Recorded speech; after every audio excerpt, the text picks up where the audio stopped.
ಎಲ್ಲರೂ ಮಾನ್ಯ ಜಿಲ್ಲಾಧಿಕಾರಿಗಳು ಕರ್ನಾಟಕ ಸರ್ಕಾರ ವಿಷಯ ಬಾಗಲಕೋಟೆಯಲ್ಲಿ ಶಿವಾಜಿ ಜಯಂತಿ ಮೆರವಣಿಗೆ ಮೇಲೆ ಕಲ್ಲು ಚಪ್ಪಲಿ ತೂರಿದವರು ಮತ್ತು ಅದಕ್ಕೆ ಕುಮ್ಮಕ್ಕು ನೀಡಿದ ಮಸೀದಿ ಆಡಳಿತ ಮಂಡಳಿ ಮೇಲೆ ಕಾನೂನು ಕ್ರಮ ಕೈಗೊಳ್ಳುವ ಕುರಿತು ಮನವಿ. ಛತ್ರಪತಿ ಶಿವಾಜಿ ಮಹಾರಾಜರ ಜನ್ಮ ದಿನದಂದು ಪಂಕಾ ಮಸೀದಿಯಲ್ಲಿದ್ದ ನೂರಾರು ಮತಾಂಧ ಮುಸಲ್ಮಾನರ ಗುಂಪು ಅಕ್ರಮಕೂಟ ರಚಿಸಿಕೊಂಡು ಪರಸ್ಪರ ಪ್ರಚೋದಿಸಿಕೊಂಡು ಶಾಂತವಾಗಿ ನಡೆಯುತ್ತಿದ್ದ ಶಿವಾಜಿ ಮಹಾರಾಜರ ಜಯಂತಿ ಮೆರವಣಿಗೆಯ ಮೇಲೆ ಕಲ್ಲು ಚಪ್ಪಲಿ ತೂರಿದ್ದನ್ನು ಕಂಡು ಇಡೀ ರಾಜ್ಯದ ಹಿಂದೂಗಳ ರಕ್ತ ಕುದಿಯುತ್ತಿದೆ.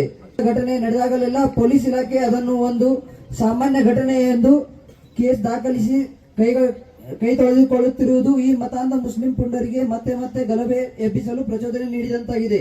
ಬೆಂಬಲಿಸಿದ ಪಂಕಾ ಮಸೀದಿ ಅಧ್ಯಕ್ಷ ಮತ್ತು ಸದಸ್ಯರ ಮೇಲೆ ಕೇಸ್ ದಾಖಲಿಸಿ ಅವರನ್ನು ಬಂಧಿಸಬೇಕು.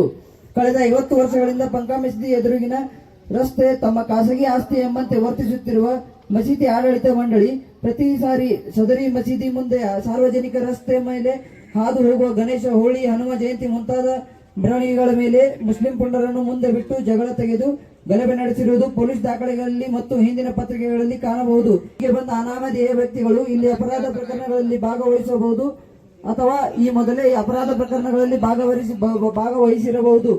ಬಾಗಲಕೋಟೆಯ ಮಸೀದಿಗಳಲ್ಲಿ ಜಿಹಾದ್ ಬೋಧನೆ ಮತ್ತು ದ್ವೇಷ ಬೋಧನೆ ನಡೆಯುತ್ತಿರುವ ಕಾರಣ ಬಾಗಲಕೋಟೆಯಲ್ಲಿ ಗಲಭೆ, ಹಲ್ಲೆ, ಚೂರಿ, ಇರಿತ ಮುಂತಾದ ಕೃತ್ಯಗಳು ನಡೆಯುತ್ತಿವೆ. ಆದ್ದರಿಂದ ಭದ್ರತೆಯ ದೃಷ್ಟಿಯಿಂದ ಬಾಗಲಕೋಟೆಯ ಎಲ್ಲ ಮಸೀದಿಗಳಲ್ಲಿ ಸಿಸಿ ಕ್ಯಾಮೆರಾ ಅಳವಡಿಸಲು ಆಯಾ ಮಸೀದಿ ಆಡಳಿತ ಮಂಡಳಿಗೆ ಸೂಚಿಸಿ ನಗರಸಭೆ ಮತ್ತು ಪೊಲೀಸ್ ಇಲಾಖೆ ಇವುಗಳ ನಿರ್ವಹಣೆ ನಡೆಸಿ ನಿಗಾ ಇಡಬೇಕು.